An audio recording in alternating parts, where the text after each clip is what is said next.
Hello everyone. In this video, we'll be discussing chapter 3 of history, which is kinship, caste and class. तो kinship का मतलब होता है blood relationship और having or sharing same origin.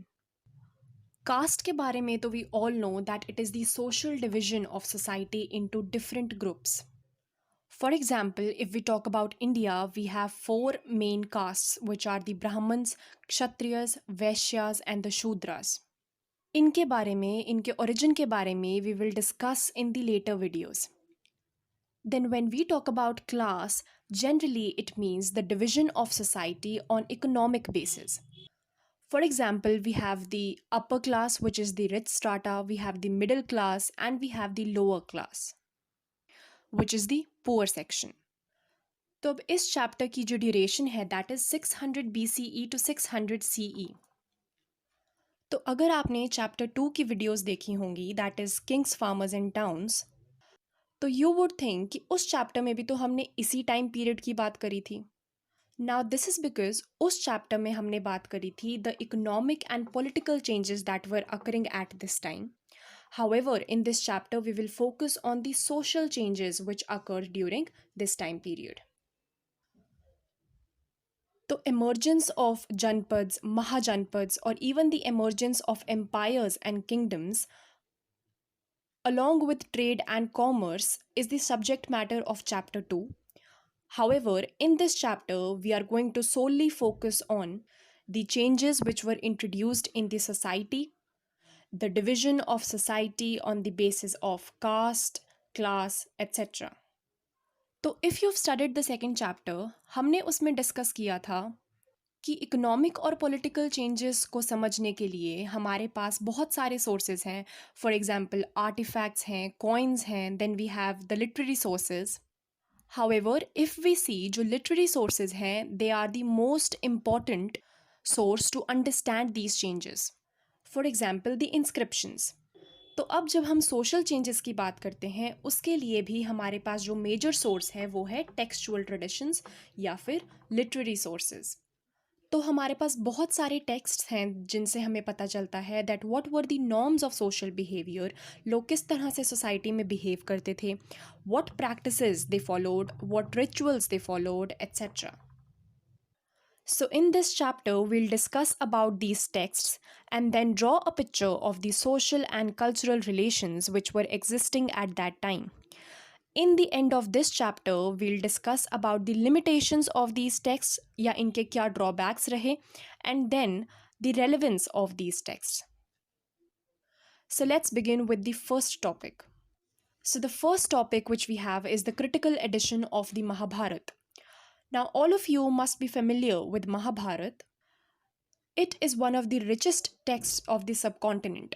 Not only India, but the subcontinent.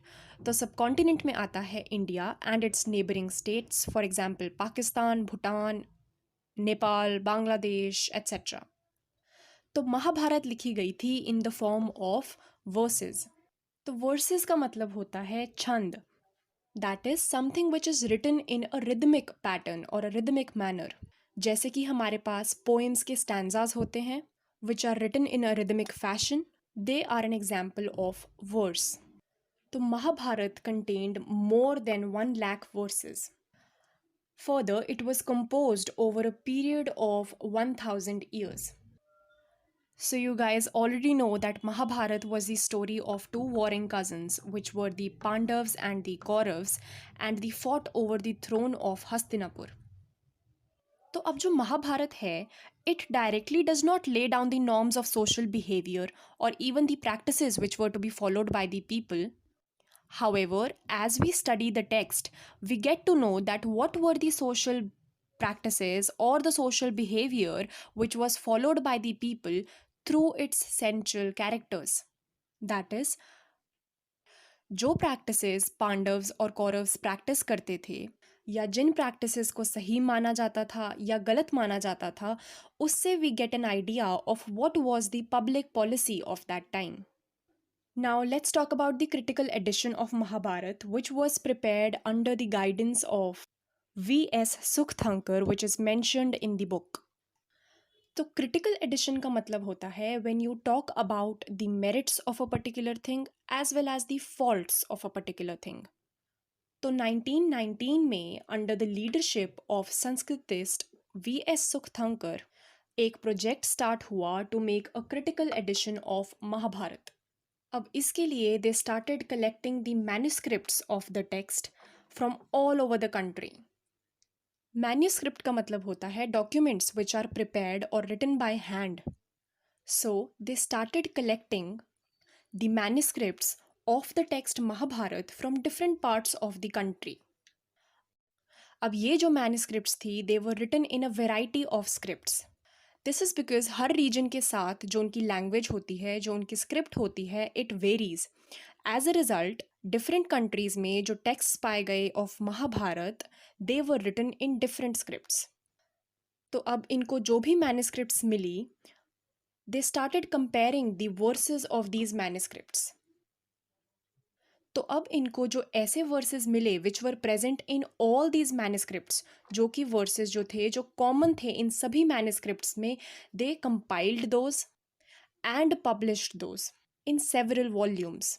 तो जो इन्होंने finally text publish किया दैट रैन अबाउट 13,000 पेजेस, और इस पूरे काम को 47 ईयर्स लगे कंप्लीट होने में। So the observations which were made during this study was that there were a lot of common elements between these texts. However, there were a lot of regional variations as well. अब जो common elements थे वो तो उन्होंने text में लिख दिए. However, they did not discard the regional variations. उन्होंने जो text की regional variations थी उनको लिख दिया in the form of footnotes in these texts. So now these variations or these differences indicate कि society में differences exist करते थे, that there were differences in the ideas of people as well as differences in the practices. One important thing to note is that ये जो texts थे they were written in Sanskrit primarily and by Brahmins.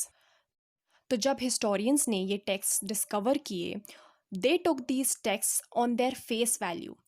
This means कि जो भी इन text में लिखा गया था, whatever norms were laid down through these texts, historians ने समझा कि these were actually practiced throughout the country.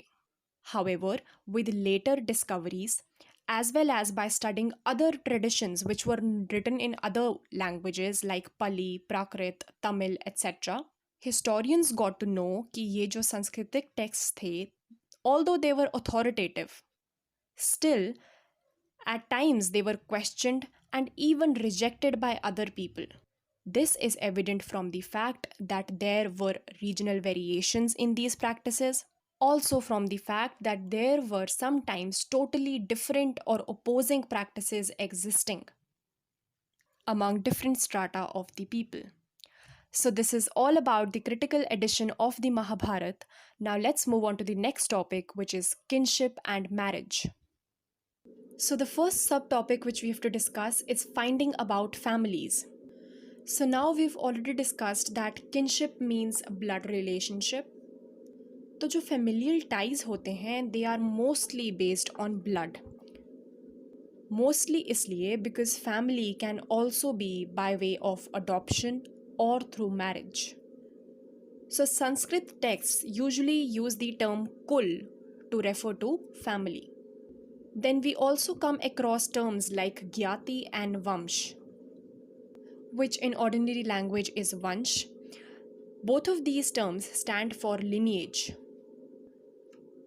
Lineage और गोत्र का मतलब होता है people who descend from the common male ancestor.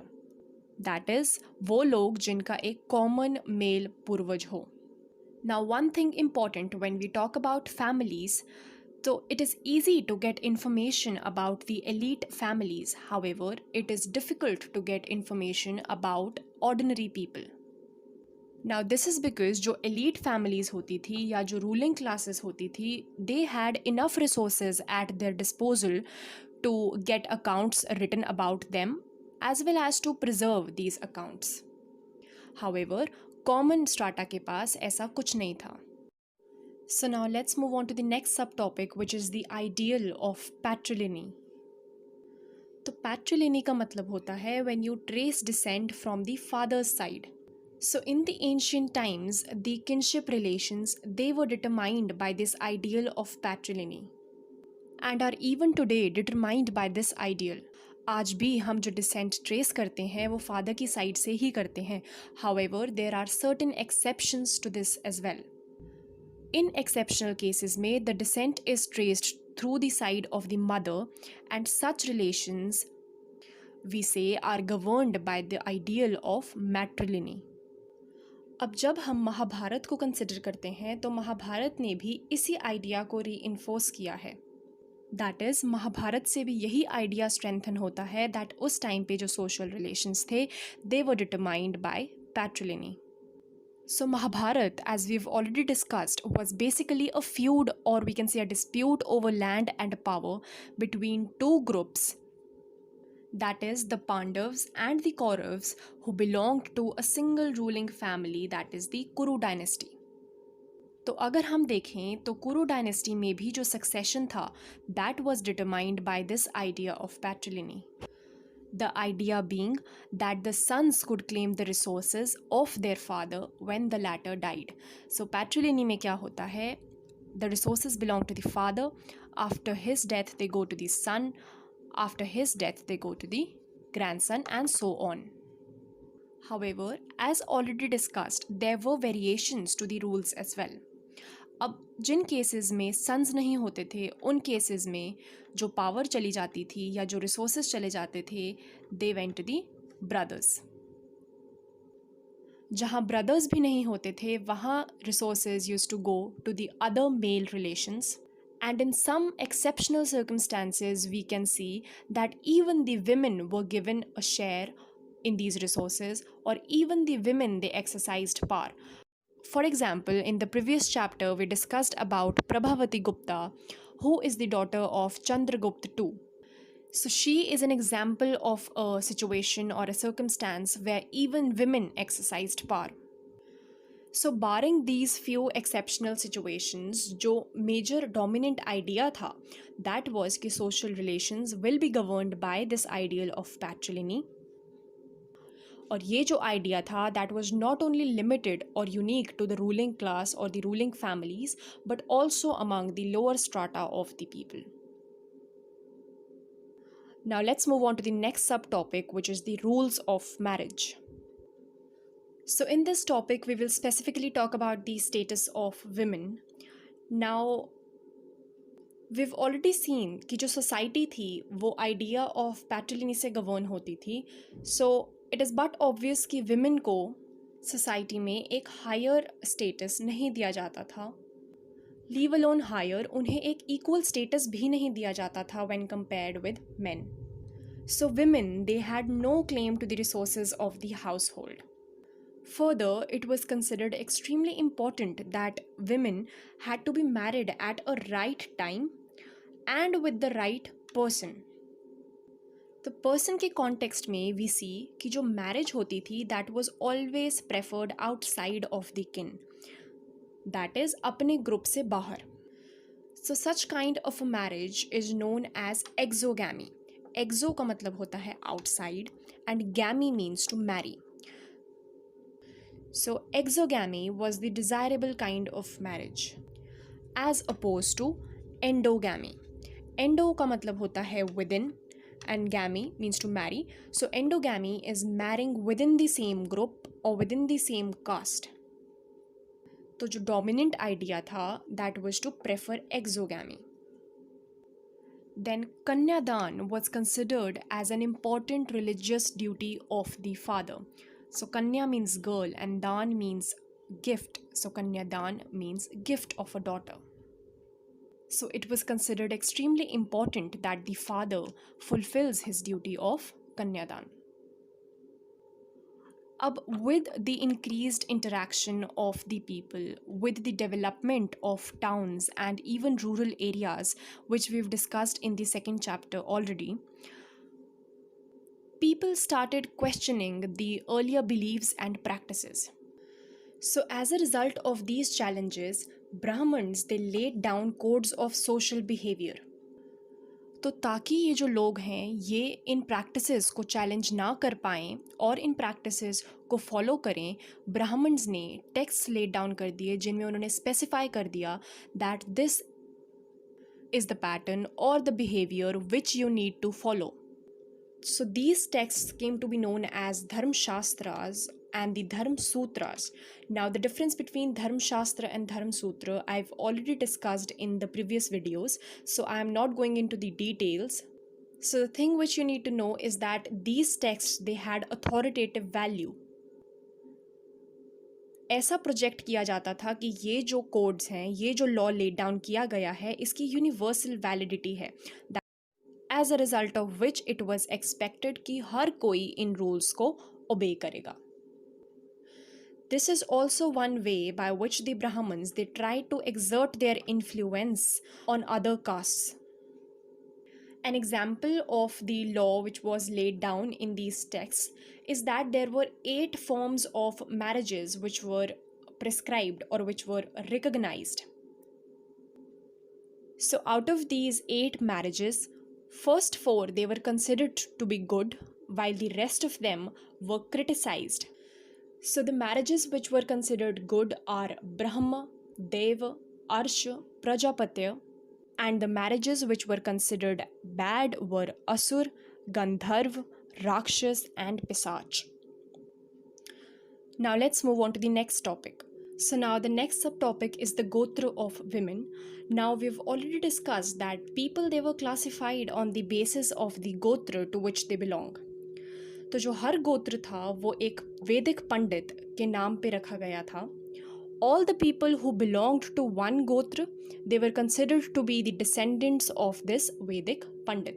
अब there were 2 rules with respect to Gotra. First is that at the time of marriage, the women, they were supposed to give up their father's Gotra and take up the husband's Gotra. अब हमने discuss किया कि marriage के case में exogamy was the type of marriage which was preferred, that is marrying outside your group. So the second rule is that you were not supposed to marry within the same gotra. तो ये तो general rule था. However, there are exceptions to these rule as well. ये हम देखते हैं specifically in the case of Satavahanas, जो कि एक ruling dynasty थी in the Deccan. One important thing is that the practice of polygyny was extremely widespread. Now, इस practice में क्या होता है? The man, he has several wives, as opposed to polyandry, जिस case में the woman has several husbands. अब सतवाहनास के case में it can be seen कि some of the women who married these rulers, they retained their father's gotra. Further, there are even cases where some of these women, they belong to the same gotra. So it can be seen that these rules, they were not present uniformly or not applicable uniformly, and there were variations as well. Lastly, with respect to the questions that were mothers important, it can be said that the general rule was that succession to the throne was patrilineal. However, exceptions are there, and it can be seen specifically in the case of Satavahana rulers that metronymics, which means that names are derived from mother, was a common phenomena. So this is all with respect to the topic kinship and marriage. And this is all for this video. We'll be discussing the next topics in further videos. Thank you so much for watching.